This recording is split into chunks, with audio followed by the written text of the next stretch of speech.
बिस्मिल्लाहिर्रहमानिर्रहीम। अस्सलामुअलैकुम, welcome back. This is Munir Ahmad. Dear students, हम क्रोमोसोम्स एंड डीएनए के चैप्टर को डिस्कस कर रहे हैं और इस चैप्टर का एक इंपॉर्टेंट टॉपिक डिस्कस कर रहे हैं जो है डीएनए रेप्लिकेशन। डियर स्टूडेंट्स, इससे जो पहले लेक्चर मैंने दिया उसमें हमने डीएनए रेप्लिकेशन का कॉन्सेप्ट समझा कि डीएनए रेप्लिकेशन क्या है और एक इंपॉर्टेंट क्वेश्चन का आंसर दिया था कि डीएनए रेप्लिकेशन होती क्या है। और फिर हमने डीएनए रेप्लिकेशन के 3 मॉडल्स डिस्कस किए थे, semi conservative model, conservative model and dispersal model. और फिर इन 3 मॉडल्स में से कौन सा मॉडल ठीक है, इस बात को प्रूफ करने के लिए हमने लास्ट लेक्चर में एक एक्सपेरिमेंट किया था जिसका नाम है मिसेल्सन एंड स्टाल एक्सपेरिमेंट। और उस एक्सपेरिमेंट से यह बात प्रूफ हो चुकी है कि जो डीएनए रिप्लिकेशन होती है वो सेमी कंजर्वेटिव मॉडल से होती है। Semi mean half, partially. तो सेमी कंजर्वेटिव मॉडल क्या है? सेमी कंजर्वेटिव मॉडल यह है कि जो पेरेंट डीएनए है, पेरेंट डीएनए जाहिरी सी बात है डुप्लेक्स की फॉर्म में होगा, 2 स्ट्रैंड्स होंगे। ये जो 2 स्ट्रैंड्स हैं, ये दोनों स्ट्रैंड्स एक दूसरे से सेपरेट होंगे। सेपरेट होकर फॉर एग्जांपल एक स्ट्रैंड ये आ गया इसका और दूसरा स्ट्रैंड ये वाला ये आ गया। ये दोनों ये वाले जो ब्लैक से मैंने ड्रा किए हुए हैं, तो इसका यह मतलब है कि ये जो 2 स्ट्रैंड्स हैं ये पेरेंटल स्ट्रैंड हैं या टेम्पलेट स्ट्रैंड है। और इन स्ट्रैंड्स के ऊपर नया स्ट्रैंड बन जाता है और इस तरह 2 डॉटर डीएनए मॉलिक्यूल्स एक पेरेंटल डीएनए से बन जाते हैं। तो इसी प्रोसेस को, जिसमें एक पेरेंटल डीएनए से 2 डॉटर मॉलिक्यूल्स बन जाएं, इस प्रोसेस को ही हम डीएनए रेप्लिकेशन कहते हैं। तो डियर स्टूडेंट्स, आज हम इसी मैकेनिज्म को डिटेल से डायग्राम के साथ एक्सप्लेन करेंगे कि पेरेंटल डीएनए से कैसे 2 डॉटर मॉलिक्यूल्स बन जाते हैं। लेकिन इससे पहले अगर मैं आपसे एक क्वेश्चन करूं, डियर स्टूडेंट्स, क्या पेरेंटल डीएनए से जब 2 डॉटर डीएनए मॉलिक्यूल्स बनेंगे तो क्या इस प्रोसेस के लिए कोई रिक्वायरमेंट नहीं होगी? क्या कोई एंजाइम्स नहीं ज़रूरत होंगे? तो डेफिनेटली आपके माइंड में आंसर आएगा कि जाहिर सी बात है कि इतना एक्यूरेट मैकेनिज्म हो रहा है, इतना बेहतरीन तरह से ये काम होगा, तो जाहिरी सी बात है कि इसमें बहुत सारे एंजाइम्स भी इन्वॉल्व होंगे जो पेरेंटल से 2 डॉटर मॉलिक्यूल्स बनाएंगे। तो पहले मैंने इसी वजह से कुछ एंजाइम्स की इनलिस्ट कर दिया है ताकि जब मैं मैकेनिज्म को डिटेल से एक्सप्लेन करूं और इन एंजाइम्स का नाम आए तो आपके माइंड में इनका फंक्शन आ जाए और आपके पास नोट्स भी अगर बनाना चाहें तो नोट्स भी बन जाए। तो डियर स्टूडेंट्स, हमने सबसे पहले यह करना है कि इन 2 स्ट्रैंड्स जो सुपर कॉइल की फॉर्म में होते हैं, जाहिर सी बात है डीएनए जो है वो पॉजिटिव सुपर कॉइल की फॉर्म में होता है। तो सबसे पहले क्या होना चाहिए? डीएनए सुपर कॉइल से ओपन होना चाहिए। ओपन होने के बाद जो 2 स्ट्रैंड्स हैं उनके दरमियान हाइड्रोजन बॉन्डिंग है वो टूटनी चाहिए। फिर एक स्ट्रैंड अलग होना चाहिए, दूसरा स्ट्रैंड अलग होना चाहिए, फिर इस स्ट्रैंड के ऊपर एक नया स्ट्रैंड बनना चाहिए और इस स्ट्रैंड के ऊपर भी एक नया स्ट्रैंड बनना चाहिए। तो इस मैकेनिज्म में जो एंजाइम्स इन्वॉल्व हैं उनको मैंने यहां पे लिख दिया है। एक एंजाइम जिसका नाम डीएनए जाइरेज और टोपोआइसोमरेज है जो डीएनए रेप्लिकेशन में बहुत ही इंपॉर्टेंट है। इस एंजाइम का काम क्या है? Enzyme that reduce super coiling in DNA. DNA super coil की फॉर्म में होता है, स्पाइरल लेडर की फॉर्म में होता है।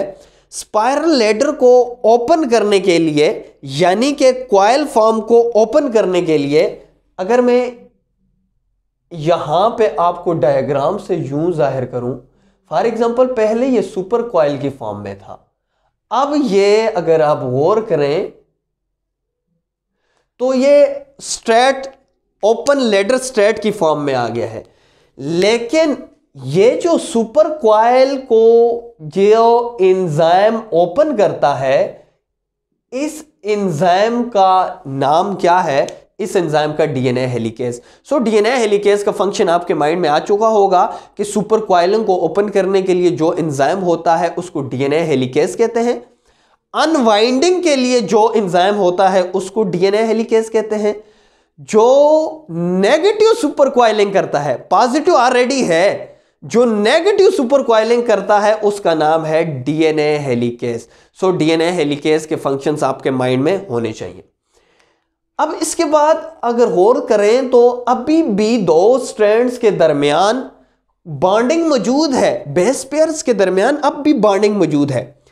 तो इस बेस पेयर के दरमियान बॉन्डिंग को, हाइड्रोजन बॉन्ड को तोड़ने के लिए एक नया एंजाइम होगा जिसका नाम है डीएनए हेलिकेज। डीएनए हेलिकेज का क्या काम है? Break down the hydrogen bond between the base pairs of DNA.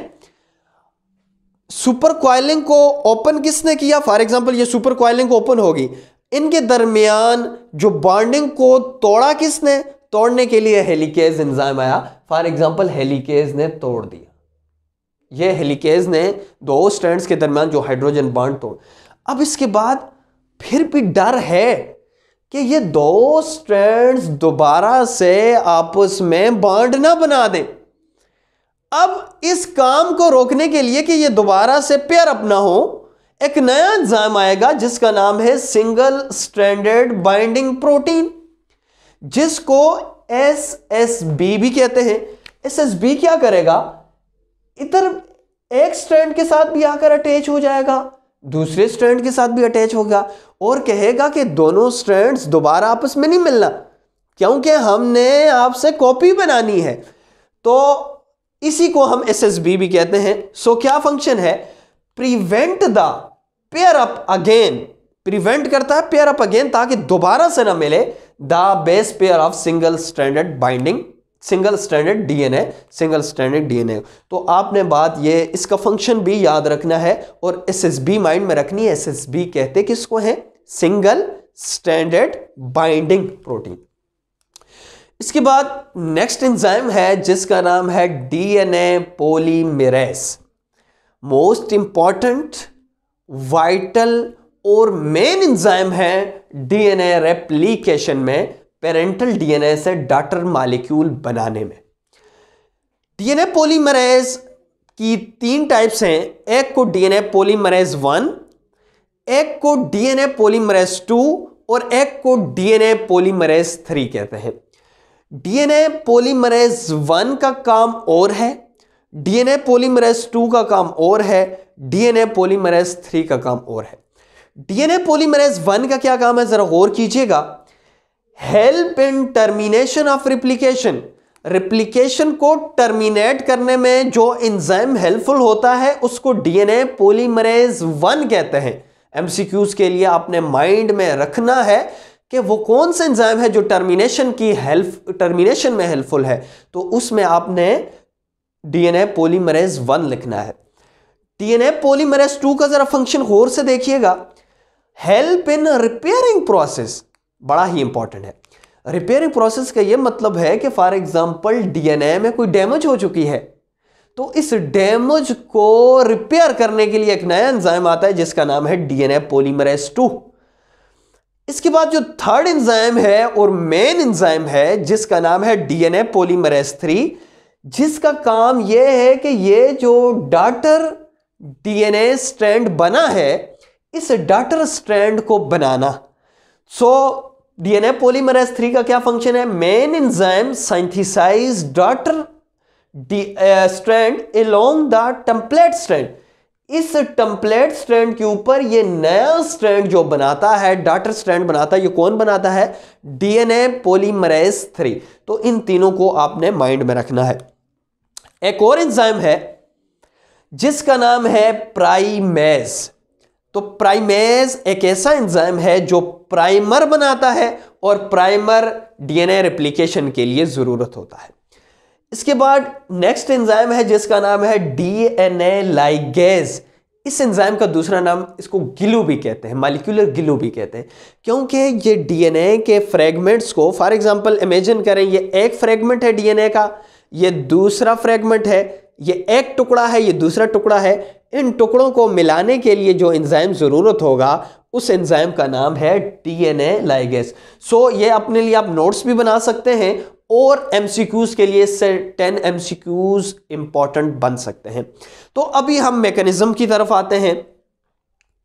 तो डियर स्टूडेंट्स, फॉर एग्जांपल ये कोई भी सेल है, इस सेल के अंदर ये है डीएनए।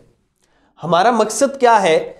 इस डीएनए जो पेरेंटल डीएनए है इससे हमने 2 डॉटर डीएनए के मॉलिक्यूल्स बनाने हैं, क्योंकि डीएनए रेप्लिकेशन हम पढ़ रहे हैं।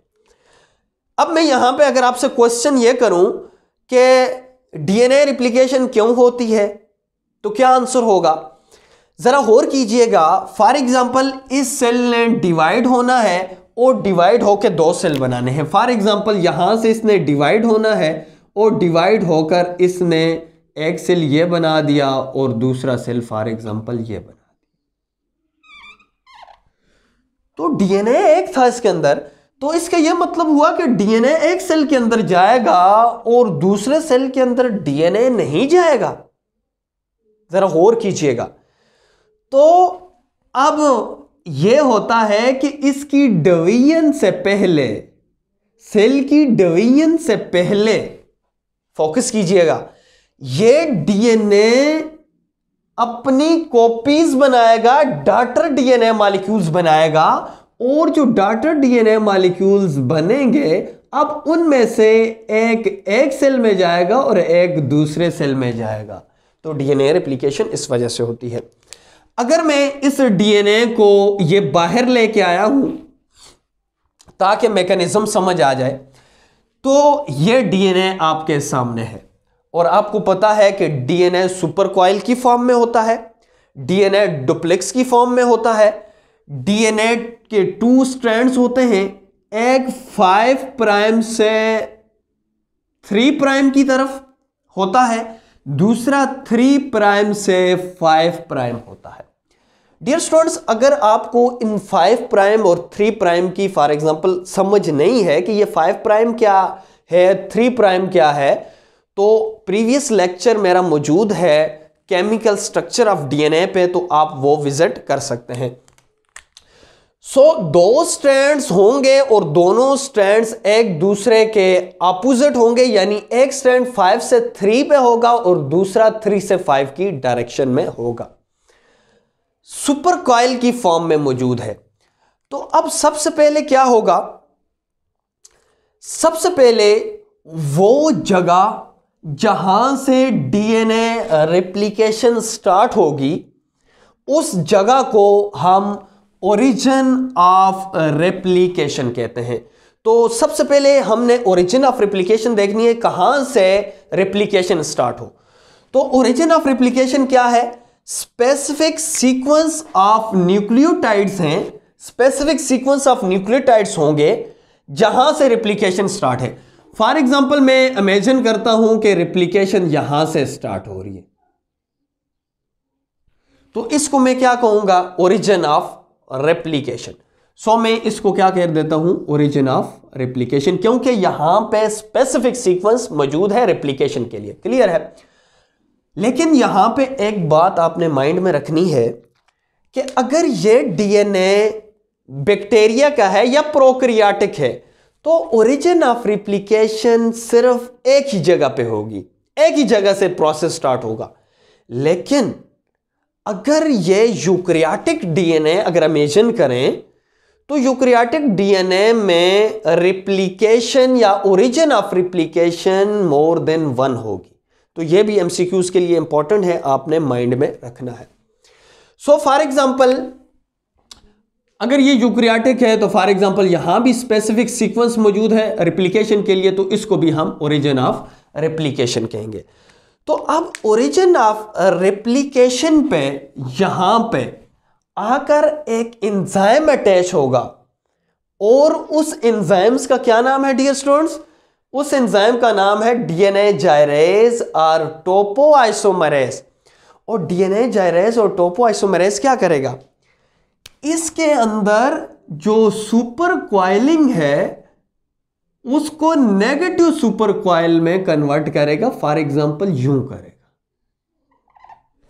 लेकिन जरा फोकस कीजिएगा, अभी भी ये स्ट्रेट लैडर की फॉर्म में, सीढ़ी की फॉर्म में तो चेंज हो चुकी है, लेकिन अब भी इनके दरमियान बॉन्डिंग मौजूद है, यानी दोनों स्ट्रैंड्स के दरमियान जो बेस पेयर्स हैं, इन बेस पेयर्स के दरमियान अब भी हाइड्रोजन बॉन्ड मौजूद है। अब इन बॉन्ड्स को तोड़ने के लिए दूसरा एंजाइम आएगा जिसका नाम है डीएनए हेलिकेज। अब डीएनए हेलिकेज क्या करेगा? डीएनए हेलिकेज फॉर एग्जांपल ये दो स्ट्रैंड्स हैं और डीएनए हेलिकेज इन एंजाइम्स को, डीएनए हेलिकेज जो एंजाइम है इन बेस पेयर्स के दरमियान जो हाइड्रोजन बॉन्डिंग है उनको तोड़ देगा। फॉर एग्जांपल अगर इमेजिन करें ये डीएनए हेलिकेज है, ये आगे की तरफ मूव कर रहा है और हाइड्रोजन बॉन्डिंग को तोड़कर आगे की तरफ लेकर जा रहा है। लेकिन यहां पे एक और इंपॉर्टेंट बात है, मैंने एक और बात की थी जिसका नाम है सिंगल स्ट्रैंडेड बाइंडिंग प्रोटीन। अब यहां पे आकर सिंगल स्ट्रैंडेड बाइंडिंग प्रोटीन भी अटैच होगी, इसको मैं SSB से रिप्रेजेंट करता हूं। क्यों अटैच होगी?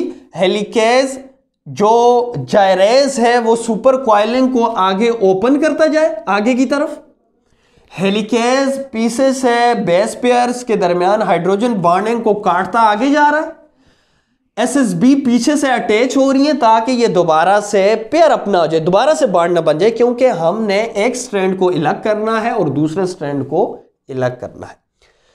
तो डियर स्टूडेंट्स यहां तक हमारे 3 पॉइंट्स क्लियर हो चुके हैं, डीएनए जाइरेज या टोपोआइसोमरेज, दूसरा पॉइंट डीएनए हेलिकेज का और तीसरा पॉइंट SSB का यानी सिंगल स्ट्रैंडेड बाइंडिंग प्रोटीन का। इसके अलावा ओरिजिन ऑफ रिप्लिकेशन का पॉइंट भी क्लियर हो चुका है। अब इसके बाद जरा सा गौर से देखिएगा डियर स्टूडेंट्स कि जब यहां से हेलिकेज ने बॉन्डिंग तोड़ी, हाइड्रोजन बॉन्डिंग तोड़ी, तो एक स्ट्रैंड और दूसरा स्ट्रैंड एक दूसरे से यूं दूर हो जाएंगे और इनकी बबल अपीयरेंस होगी। फॉर एग्जांपल एक स्ट्रैंड यूं ऊपर की तरफ हो गया और दूसरा स्ट्रैंड यूं हो गया और इनकी बबल अपीयरेंस होगी, तो इसको हम रेप्लिकेशन बबल कहते हैं। सो आपका ये भी कंसेप्ट क्लियर होना चाहिए, रेप्लिकेशन के प्रोसेस में रेप्लिकेशन बबल क्या है। जब हेलिकेज काटता है तो दोनों स्ट्रैंड्स ऐसे एक दूसरे से दूर हो जाते हैं और एक बबल शेप अपीयरेंस होती है जिसको हम रेप्लिकेशन बबल कहते हैं, जो मैंने यहां पे लिखा हुआ है। इसके अलावा डीएनए हेलिकेज अगर इस डायरेक्शन में आगे की तरफ काम कर रहा है और आगे की तरफ काट रहा है, तो इस जगह को अगर आप गौर से देखें जिस डायरेक्शन में काट रहा है, तो इस डायरेक्शन में एक कांटे की तरह शेप बन रही है, आगे की तरफ कांटे की तरह ऐसे शेप बन रही है, इसको हम रेप्लिकेशन फॉर्क कहते हैं। फॉर्क कहते ही कांटे को है, तो ऐसे रेप्लिकेशन फॉर्क अगर आप गौर करें तो यूं रेप्लिकेशन फॉर्क यूं बन रही है आगे की तरफ, तो इसको हम रेप्लिकेशन फॉर्क कहते हैं। यहां तक डेफिनेटली क्लियर हो चुका होगा कि हमने कौन कौन से पॉइंट्स पढ़े। एक पॉइंट हमने ये पढ़ा कि सबसे पहले सुपर क्वाइलिंग खत्म होगी, उसको खत्म करने के लिए डीएनए जाइरेज और टोपोआइसोमरेज, फिर उसके बाद बेस पेयर के दरमियान बॉन्डिंग को तोड़ने के लिए हेलिकेज, और दोनों स्ट्रैंड दोबारा से ना जुड़ जाएं उसको कह रही है सिंगल स्ट्रैंडेड बाइंडिंग प्रोटीन।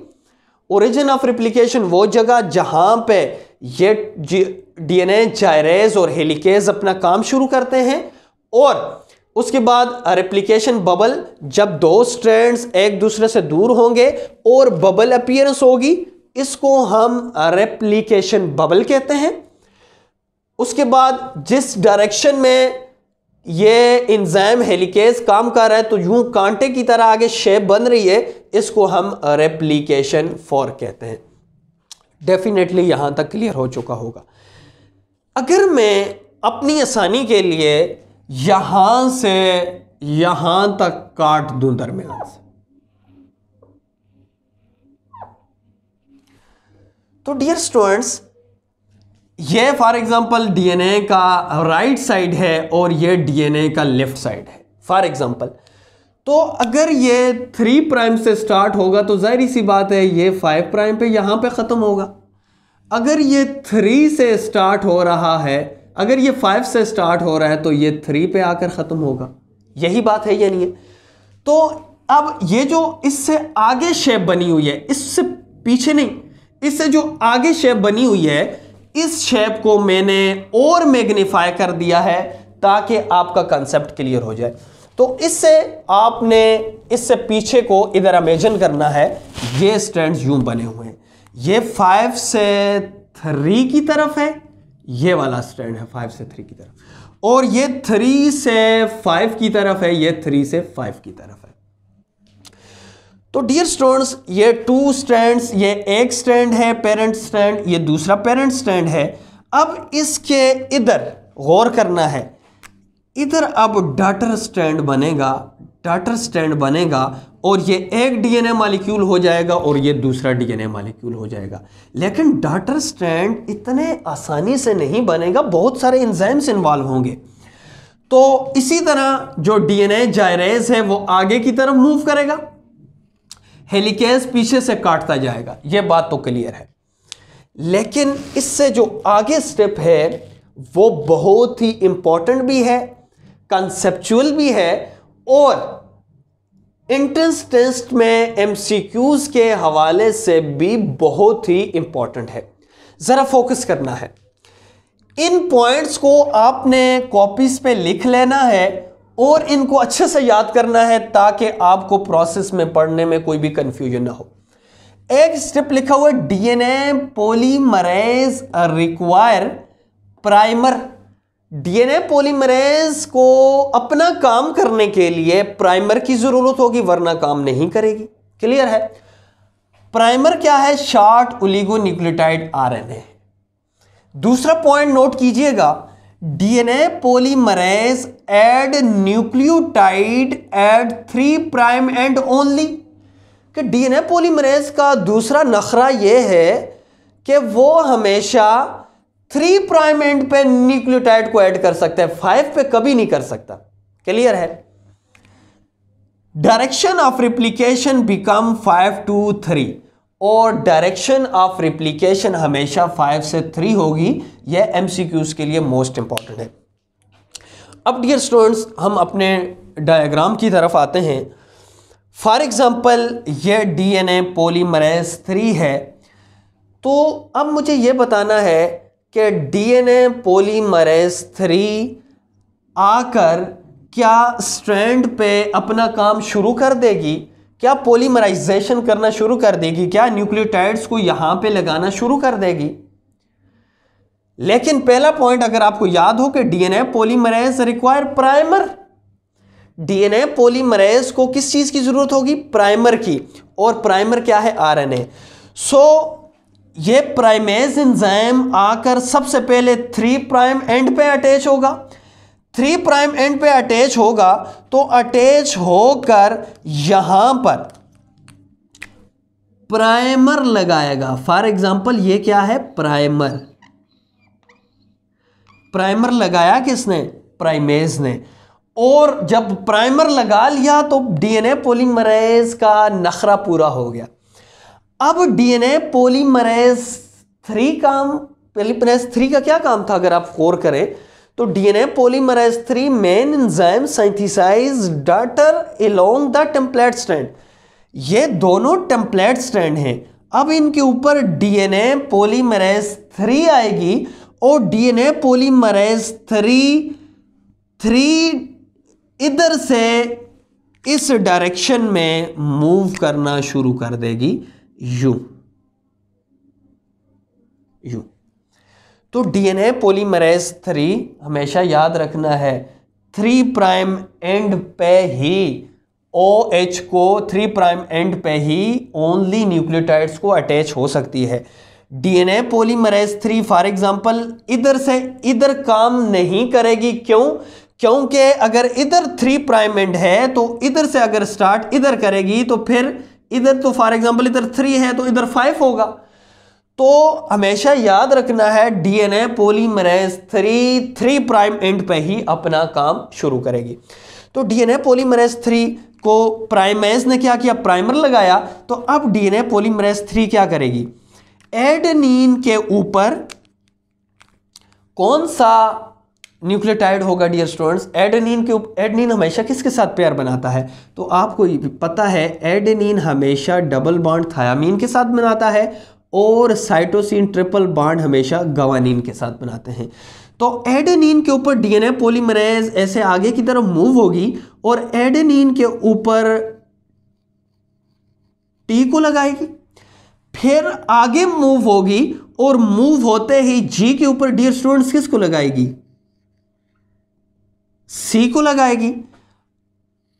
अब थोड़ा सा ये डीएनए पॉलीमरेज 3 और आगे से आगे मूव होगी और ए के ऊपर किसको अटैच, ये आगे की तरफ मूव कर रही है यूं। आगे डीएनए पॉलीमरेज 3 ए के ऊपर किसको लगाएगी, टी को लगाएगी और आगे मूव करेगी। यही वाली डीएनए पॉलीमरेज 3 आगे की तरफ मूव करेगी, सी के ऊपर जी को लगाएगी और टी के ऊपर ए को लगाएगी, ए के ऊपर टी को लगाएगी, टी के ऊपर ए को लगाएगी।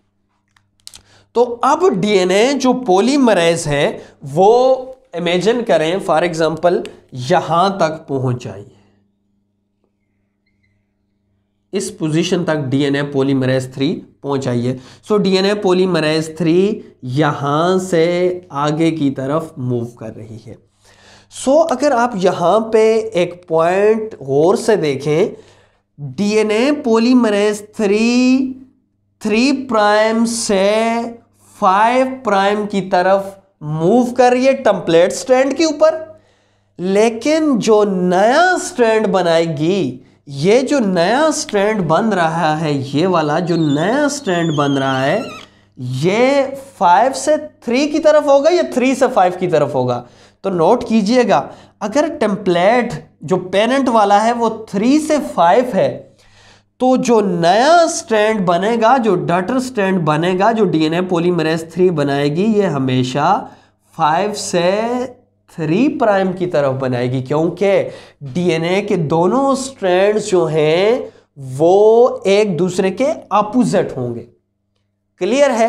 तो इसका अगर आप गौर से देखें तो मैंने यहां पे लिखा हुआ है direction of replication is always become 5 to 3। तो डायरेक्शन ऑफ रिप्लिकेशन हमेशा 5 से 3 होगी। डीएनए पॉलीमरेज 3 हमेशा 3 प्राइम एंड पे ही न्यूक्लियोटाइड्स को अटैच करेगा। लेकिन इस स्ट्रैंड को अगर आप गौर से देखें तो फॉर एग्जांपल यह है डीएनए पॉलीमरेज 3। तो डीएनए पॉलीमरेज 3 क्या, अब मुझे बताइए कि डीएनए पॉलीमरेज 3 क्या 5 प्राइम एंड पर न्यूक्लियोटाइड को ऐड कर सकती है? नहीं, कभी नहीं कर सकती।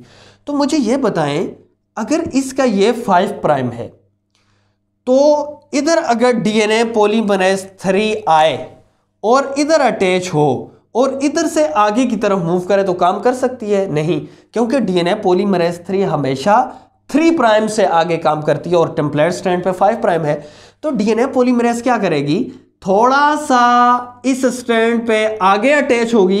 अगर ये 5 प्राइम है तो इमेजिन करें कि ये क्या होगा, जाहिर सी बात है ये 3 प्राइम होगा।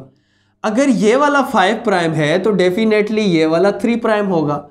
तो डीएनए पॉलीमरेज 3 क्या करेगी, 5 प्राइम पे नहीं अटैच होगी, ये 3 प्राइम पे अटैच होगी और 3 प्राइम से अपना काम 5 प्राइम की तरफ शुरू करेगी।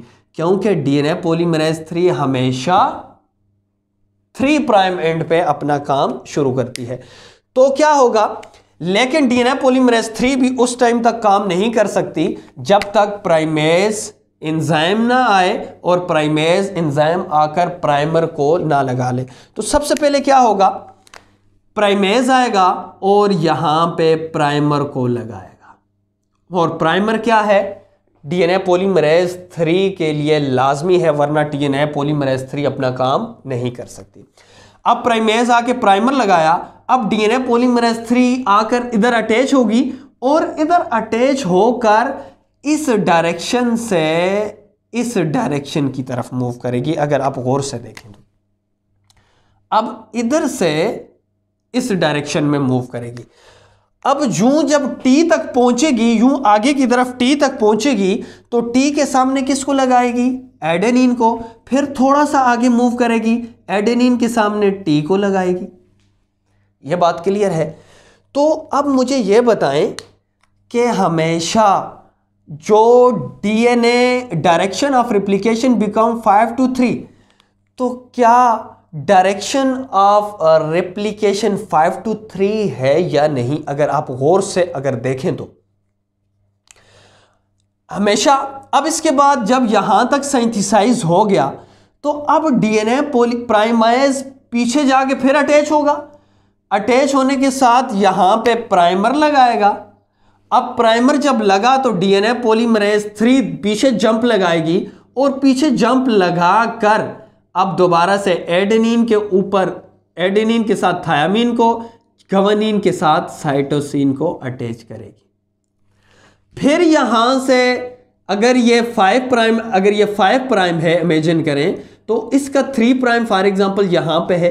तो अब ये वाली जो डीएनए पॉलीमरेज 3 है, ये दोबारा से छलांग लगाएगी इस पोजीशन पे, फॉर एग्जांपल यहां पे, और यहां से आगे, यहां से आगे इधर अगर एडेनिन है तो थायामीन, और इधर एडेनिन है तो थायामीन, और इधर एडेनिन, यहां पे एक स्ट्रैंड बना देगी। तो अगर आप गौर से देखें तो यूं स्ट्रैंड बन रहे हैं, लेकिन पीसेस की फॉर्म में बन रहा है। लेकिन ये वाला जो स्ट्रैंड है ये कंटिन्यूस बन रहा है।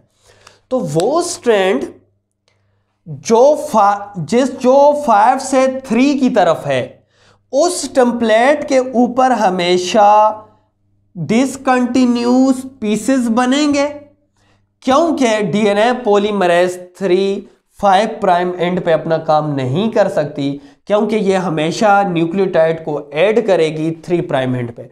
तो अब आपके माइंड में ये भी क्वेश्चन आएगा कि सर हमें ये बताएं कि डीएनए पॉलीमरेज 3, अगर डीएनए पॉलीमरेज 1 ने इस साइड से काम शुरू कर दिया है और डीएनए पॉलीमरेज 3 भी अगर 3 प्राइम एंड से ही काम शुरू करती है, तो यहां से शुरू क्यों नहीं किया, क्वेश्चन आएगा। तो यह बात याद रखनी है कि इस डायरेक्शन में सुपर क्वाइलिंग रिड्यूस हो रही है, हेलिकेज काट रहा है, आगे तो सुपर क्वाइलिंग मौजूद है।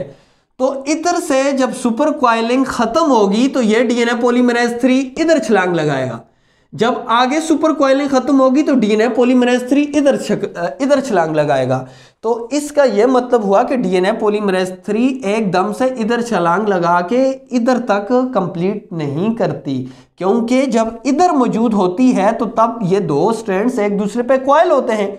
जब ये क्वाइलिंग ये जो रिड्यूस क्वाइलिंग यहां तक पहुंचती है, यानी ओपन होना स्ट्रैंड्स का यहां तक पहुंचता है, तो तब तक ये यहां तक कर चुकी होती है, ये दोबारा से इधर छलांग लगाती है। जब यहां से ये यहां तक कर चुकी होती है तो इधर से और जो टर्न्स हैं वो ओपन हो चुके होते हैं। अब ये छलांग लगाएगी पीछे और पीछे से आगे की तरफ मूव करेगी। इधर डायरेक्ट इधर से स्टार्ट नहीं कर सकती, क्योंकि इधर सुपर क्वाइलिंग मौजूद है। क्लियर है, ये पॉइंट भी आपका क्लियर हो चुका होगा। अब वो स्ट्रैंड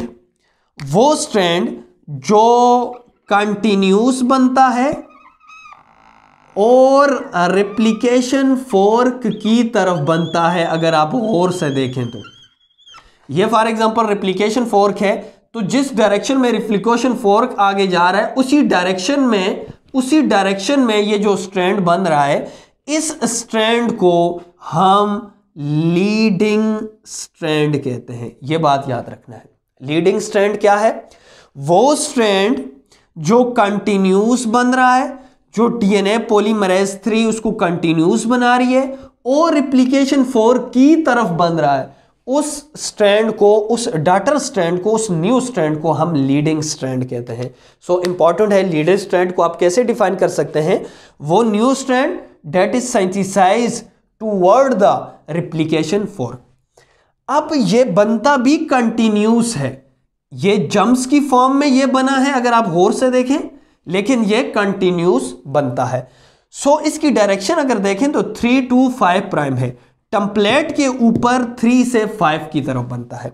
लेकिन वो स्ट्रैंड गौर से देखें, वो स्ट्रैंड जो जम्प्स की फॉर्म में या डिसकंटिन्यूस की फॉर्म में बनता है, उस स्ट्रैंड को हम लैगिंग स्ट्रैंड कहते हैं। सो लैगिंग स्ट्रैंड अगर गौर करें तो अवे फ्रॉम रेप्लिकेशन फोर्क बनता है, अवे फ्रॉम रेप्लिकेशन फोर्क बनता है। तो ऐसे स्ट्रैंड को हम लैगिंग स्ट्रैंड कहते हैं।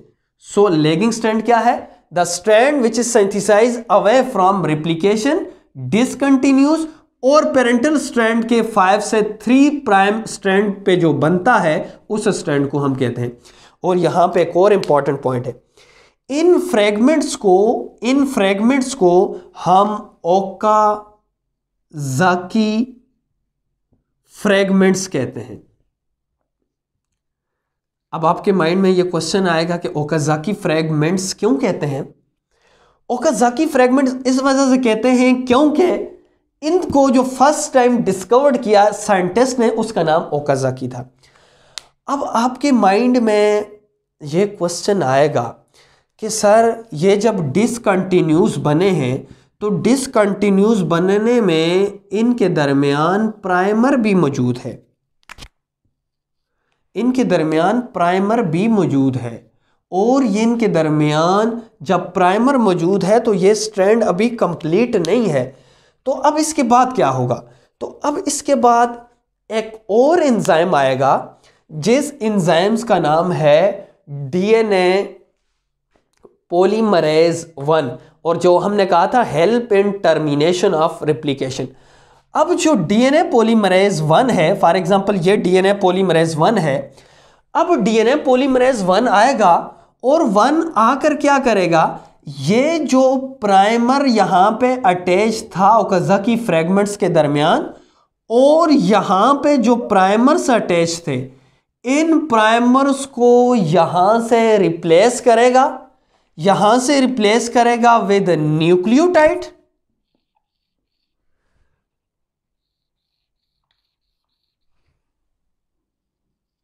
लेकिन अब भी इन फ्रेगमेंट्स के दरमियान गैप मौजूद है। फॉर एग्जांपल इन फ्रेगमेंट्स के दरमियान अब भी गैप मौजूद है। तो डीएनए पॉलीमरेज 1 क्या करेगा? डीएनए पॉलीमरेज 1 आएगा, प्राइमर को यहां से निकालेगा जो प्राइमेज ने प्रोसेस को स्टार्ट करने के लिए लगाए थे। अब यहां पे जो प्राइमर है उनको निकाल कर अब यहां पे न्यूक्लियोटाइड्स को डीएनए न्यूक्लियोटाइड के साथ रिप्लेस कर देगा। लेकिन अब क्या होगा? डीएनए अब लाइगेज एंजाइम आएगा, और लाइगेज का फंक्शन आपने पढ़ा था कि लाइगेज क्या है? Join the segment of DNA. अब ये वाला जो एंजाइम है जिसका नाम लाइगेज है, अब ये दौड़ता हुआ आएगा और दौड़ता हुआ आकर इन सेगमेंट्स को आपस में अटैच कर देगा। तो आप अगर गौर से देखें तो ये भी 2 स्ट्रैंड बन चुके हैं, डीएनए का मॉलिक्यूल बन चुका है, और ये भी 2 स्ट्रैंड्स बन चुके हैं, डीएनए का मॉलिक्यूल बन चुका है। इसी तरह हेलिकेज गायरेज जो है, ये गायरेज आगे की तरफ मूव करेगा। गायरेज क्या करेगा? इनके दरमियान सुपर कॉइलिंग को खत्म करेगा। हेलिकेज क्या करेगा? इनके दरमियान बॉन्डिंग को तोड़ेगा, और उसके बाद सिंगल स्ट्रैंडेड बाइंडिंग प्रोटीन इनको आपस में जोड़ने नहीं देगी, और डीएनए पॉलीमरेज 3 आगे की तरफ मूव करेगा और ये यहाँ से जंप की फॉर्म में इस तरफ आएगा और करते करते ये प्रोसेस कंप्लीट हो जाएगा। और अगर आप गौर से देखें तो एक डीएनए से एक डीएनए का मॉलिक्यूल ये बन चुका है और दूसरा डीएनए का मॉलिक्यूल हमारे पास ये बन चुका है। तो एक स्ट्रैंड से, एक टेम्पलेट डीएनए से 2 डीएनए बन चुके हैं। अब आपके माइंड में ये क्वेश्चन आएगा कि सर हमें ये बताएं कि डीएनए पॉलीमरेज 3 ने ये थायामीन, ये साइटोसिन, ये थायामीन, ये जो न्यू न्यूक्लियोटाइड्स अटैच किए, तो ये न्यूक्लियोटाइड्स आए कहाँ से? ये तो हमें समझ आ रही है कि ऑलरेडी डीएनए के साथ मौजूद थे, ये ऑलरेडी डीएनए के साथ मौजूद थे, लेकिन ये जो नए न्यूक्लियोटाइड्स आए ये कहाँ पे आए? तो डियर स्टूडेंट्स मुझे ये बताइएगा, ये प्रोसेस डीएनए रिप्लिकेशन का कहाँ पे हो रहा है? जाहिर सी बात है, अगर मैं ऐसे इसको ड्रा करूं तो ये सारा प्रोसेस सेल के अंदर हो रहा है और सेल के साइटोप्लाज्म में न्यूक्लियोटाइड्स मौजूद होती हैं। एडेनिन भी, थायामीन भी, cytosine, guanine, thiamine, adenine, thiamine, ये सारी न्यूक्लियोटाइड्स ऑलरेडी मौजूद हैं। अब ये न्यूक्लियोटाइड्स डीएनए पॉलीमरेज 3 इनके साथ सिर्फ अरेंज करता जाता है और अटैच करता रहता है। लेकिन यहाँ पे डीएनए पॉलीमरेज 2 का फंक्शन हमसे रह गया है। अब डीएनए पॉलीमरेज 2 का बड़ा ही इंपॉर्टेंट और इंटरेस्टिंग फंक्शन है। ये क्या करता है? अगर डीएनए में कोई डैमेज हो जाए ड्यूरिंग द लाइफ, तो उस डैमेज में कोई गलती हो जाए तो डीएनए पॉलीमरेज 2 क्या करेगा? उस डैमेज को दोबारा से रिपेयर करेगा। सो डीएनए पॉलीमरेज 2 का ये फंक्शन है। आई होप कि आपको क्लियर हो चुका होगा कि डीएनए रिप्लिकेशन कैसे होती है। अब मैं इसको समराइज करता हूं ताकि जो कंसेप्ट, जो कंफ्यूजन हो, आपकी क्लियर हो जाए। डियर स्टूडेंट्स, हमने डीएनए रिप्लिकेशन स्टार्ट की और हमने ये कहा कि जब पेरेंट डीएनए से 2 डॉटर डीएनए मॉलिक्यूल्स बनेंगे तो इस प्रोसेस को डीएनए रिप्लिकेशन कहते हैं। तो डीएनए रिप्लिकेशन के लिए कुछ एंजाइम्स चाहिए जिसका नाम है डीएनए जाइरेज और टोपोआइसोमरेज। वो एंजाइम जो डीएनए को जब सुपर कॉइल को ओपन करता है, यानी नेगेटिव सुपर कॉइलिंग करता है, डीएनए हेलिकेज बेस पेयर के दरमियान बॉन्डिंग को काटता है। सिंगल स्ट्रैंडेड बाइंडिंग प्रोटीन वो है जो दोबारा से स्ट्रैंड्स को जोड़ने नहीं देती। डीएनए पॉलीमरेज 1 का टर्मिनेशन का काम है, डीएनए पॉलीमरेज 2 का रिपेयरिंग प्रोसेस है और डीएनए पॉलीमरेज 3 का काम एक्सटेंशन है, यानी न्यूक्लियोटाइड्स को ऐड करके न्यू स्ट्रैंड्स को बनाना है। इसके बाद प्राइमर्स का काम प्राइमर को बनाना और डीएनए लाइगेज का काम सेगमेंट्स को जोड़ना है। तो सबसे पहले हमने ये कहा कि वो जगह जहां से डीएनए रिप्लिकेशन स्टार्ट होगी उसको ओरिजिन ऑफ रिप्लिकेशन का नाम दिया जाता है और ये वो स्पेसिफिक साइट होती है, स्पेसिफिक जगह होती है जहां पे स्पेसिफिक न्यूक्लियोटाइड्स मौजूद होते हैं। ये हर जगह से नहीं हो सकता, ये स्पेसिफिक जगह है स्पेसिफिक न्यूक्लियोटाइड से। फिर उसके बाद हमने ये कहा कि जाइरेज आएगा, यहाँ पे लगेगा, सुपर कॉइलिंग को रिड्यूस करेगा। जाइरेज के बाद हेलिकेज आएगा, आगे की तरफ काटता जाएगा और इन दोनों के दरमियान बेस पेयरिंग के दरमियान जो हाइड्रोजन बॉन्ड है वो तोड़ेगा। फिर 2 स्ट्रैंड जब सेपरेट होंगे तो उनके दरमियान एक प्रोटीन आएगी जिसको हमने सिंगल स्ट्रैंडिंग बाइंडिंग प्रोटीन का नाम दिया। और फिर हमने इसको, मैंने आसानी के लिए एक पीस को मैंने यूं ड्रा कर दिया ताकि कंसेप्ट क्लियर हो जाए। अब प्रोसेस को, नए स्ट्रैंड को बनाने के लिए हमें एक एंजाइम्स चाहिए जिसका नाम है डीएनए पॉलीमरेज 3। और डीएनए पॉलीमरेज 3 के ये नखरे हैं कि वो हमेशा प्राइमर होगा तो काम करेगा। दूसरा नखरा यह है कि वो हमेशा 3' एंड पे ही न्यूक्लियोटाइड्स को ऐड कर सकता है। तीसरा नखरा यह है कि इसकी डायरेक्शन हमेशा 5 से 3 की तरफ होगी, रेप्लिकेशन की डायरेक्शन। तो अगर ये स्ट्रैंड 3 से 5 की तरफ है और ये स्ट्रैंड 5 से 3 की तरफ है तो डीएनए पॉलीमरेज 3 आएगी, इसके साथ अटैच होगी और अटैच होकर उस वक्त तक काम नहीं करेगी जब तक प्राइमेज प्राइमर ना लगा ले।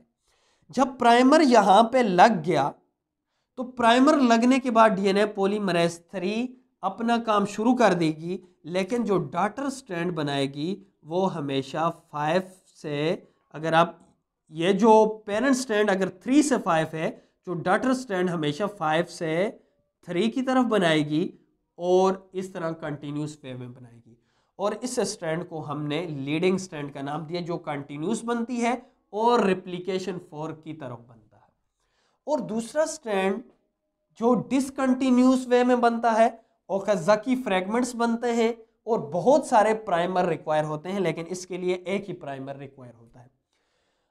अब ये क्यों डिसकंटिन्यूस बनता है? इस वजह से क्योंकि डीएनए पॉलीमरेज 3 5 प्राइम एंड पे अपना काम नहीं कर सकती, तो ये 5 प्राइम से थोड़े दूर अटैच होगी, ताकि अगर ये 5 प्राइम है तो इधर जाहिर सी बात है 3 प्राइम ही होगा। तो 3 प्राइम से स्टार्ट करेगी 5 प्राइम की तरफ और फिर छलांग लगाएगी। अगर ये 5 है तो इससे पीछे वाला जाहिर सी बात है 3 होगा, तो 3 से फिर आगे की तरफ आएगी। फिर अगर इधर से जो क्वाइलिंग है वो ओपन हो चुकी, तो अब पीछे से छलांग लगा के फिर आगे की तरफ आएगी। तो हमारे पास बहुत सारे फ्रैगमेंट्स बन जाएंगे, यूं फ्रैगमेंट्स बन जाएंगे, और इन फ्रैगमेंट्स को हमने ओकाज़की फ्रैगमेंट का नाम दिया। तो अब उसके बाद इनके दरमियान प्राइमर भी मौजूद है। इन प्राइमर्स को निकालने के लिए एक एंजाइम आएगा जिसका नाम है डीएनए पॉलीमरेज 1, जो प्राइमर्स को यहां से हटाएगा, इनके दरमियान न्यूक्लियोटाइड्स को लगाएगा और न्यूक्लियोटाइड्स को अब इन फ्रेगमेंट्स को ज्वाइन करने के लिए एक और एंजाइम आएगा जिसका नाम है लाइगेज।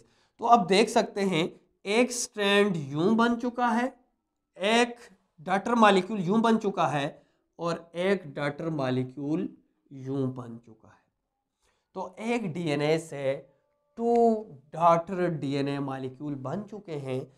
लेकिन गौर करें तो एक पेरेंटल है और एक न्यू सिंथेसाइज्ड है।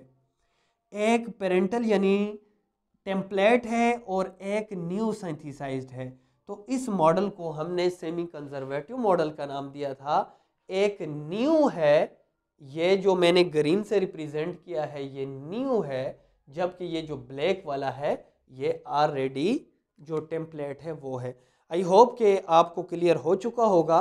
तो स्टूडेंट्स, आपके लिए होमवर्क भी ये है कि आपने इस पूरे प्रोसेस को समझना भी है और अपनी कॉपीज में नोट भी करना है। इंशाल्लाह नेक्स्ट लेक्चर में जीन एक्सप्रेशन को या जो डॉगमा का प्रोसेस है, ट्रांसलेशन और ट्रांसक्रिप्शन का जो प्रोसेस है, उसको हम डिटेल से डिस्कस करेंगे। अगर आपको वीडियो पसंद आई हो तो लाइक ज़रूर कीजिए, शेयर कीजिए। इंशाल्लाह नेक्स्ट लेक्चर में मुलाकात होगी। अल्लाह हाफ़िज़।